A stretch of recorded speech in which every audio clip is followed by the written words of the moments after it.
wabarakatuh. Berjumpa kembali dengan di Bocah Channel. Oke teman-teman, di video kali ini kita berada di wilayah Kendal teman-teman ya. Di Kaliwungu Kendal ya tepatnya ini. Kita akan mengunjungi berziarah ya ke makam beliau waliullah Kiai Haji Dimyati Rois ya, yang mana beliau ini belum lama tutup usia ya, sekitar tanggal kalau tidak salah tanggal 10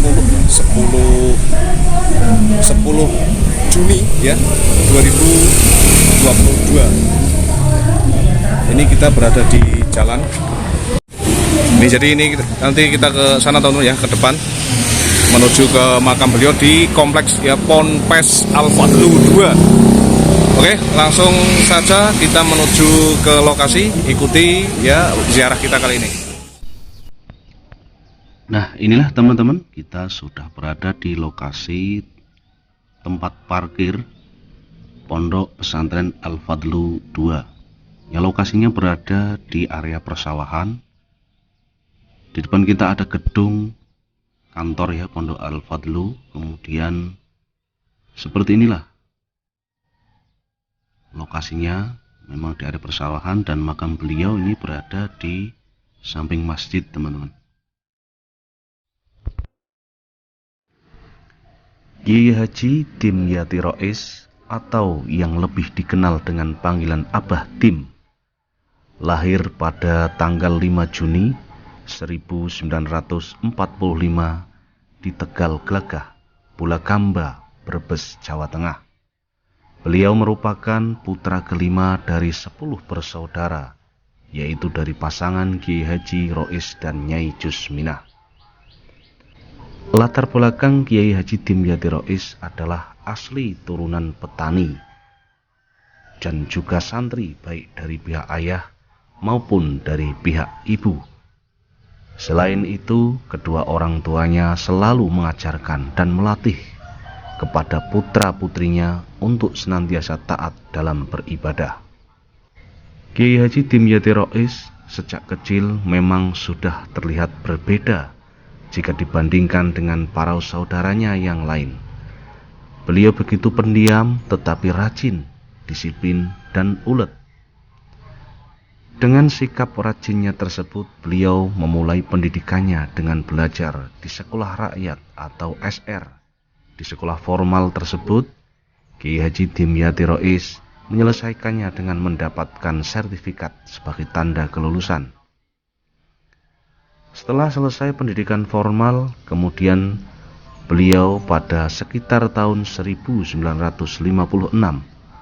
beliau melanjutkan pendidikannya dengan belajar di Pondok Pesantren Apik Kauman Kaliwungu yang diasuh oleh Kiai Haji Abah Rukyat. Beliau mondok di Pondok Pesantren Apik selama kurang lebih 14-15 tahun. Setelah selesai di Pondok Pesantren Apik, kemudian beliau melanjutkan pendidikannya dengan berguru kepada Kiai Haji Mahrus Ali di Pondok Pesantren Lirboyo, Kediri, Jawa Timur. Akan tetapi itu hanya sebentar, dan setelah itu kemudian beliau melanjutkan berguru pada Mbah Imam, pengasuh Pondok Pesantren Sarang, Rembang, Jawa Tengah.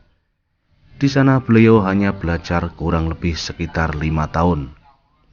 Namun setelah beberapa tahun berkelana menuntut ilmu di daerah Rembang, Tuban, dan Kediri, pada akhirnya beliau kembali lagi ke Pondok Pesantren Apik Kauman Kaliwungu Kendal. Tak berapa lama kemudian beliau diangkat menjadi lurah pondok oleh pengasuh Pondok Pesantren Apik, yaitu Kiai Haji Humaitullah Irfan atau kakak Kiai Haji Ibadullah Irfan.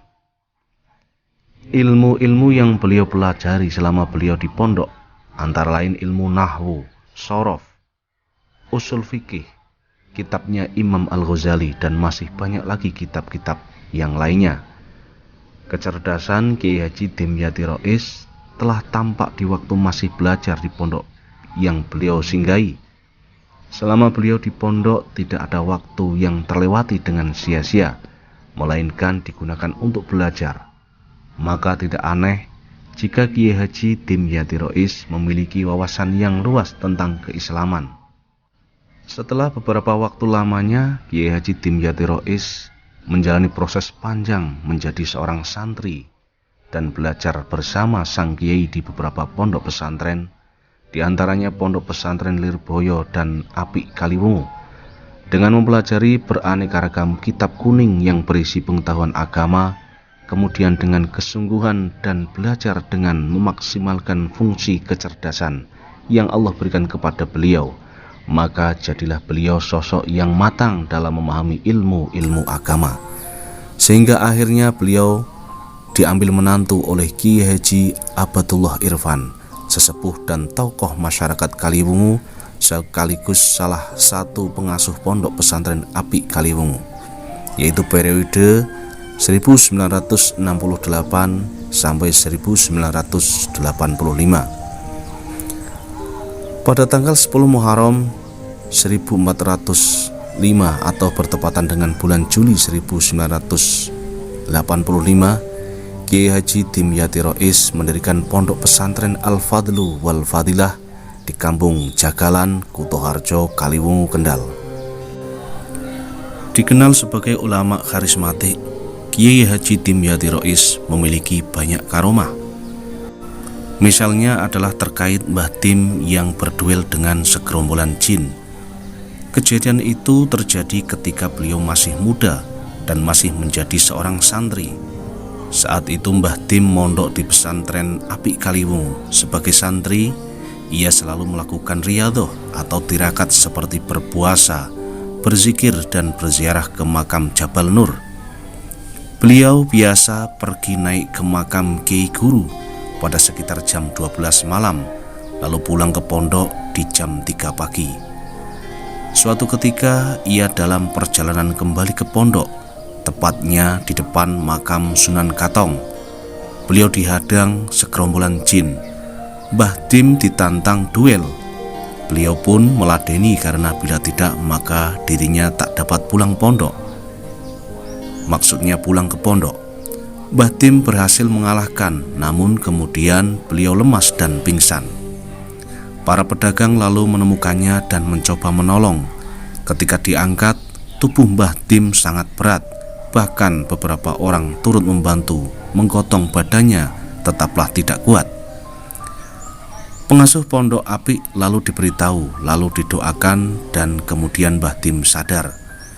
Begitu Mbah Dim sadar, ia meminta maaf karena telah membuat para kiai pengasuh pondok kerepotan. Pasca kejadian itu, pengasuh pondok meramalkan Mbah Dim kelak akan jadi seorang kiai besar. Dan ramalan itu pun nyata terbukti sampai hari ini. Kisah karomah lainnya adalah seorang santri menyaksikan Mbah Dim bisa menghentikan hujan dan menundanya. Seorang santri menceritakan bahwa kala itu halaman dalam atau tempat tinggal kiai dipenuhi santri yang hendak mengaji. Tiba-tiba kemudian datang hujan deras, santri pun lari kocar-kacir. "Sudah, jangan panik, pasti berhenti hujannya," ujar Mbah Dim saat itu. Saat itu juga setelah kalimat itu terucap, hujan pun berhenti.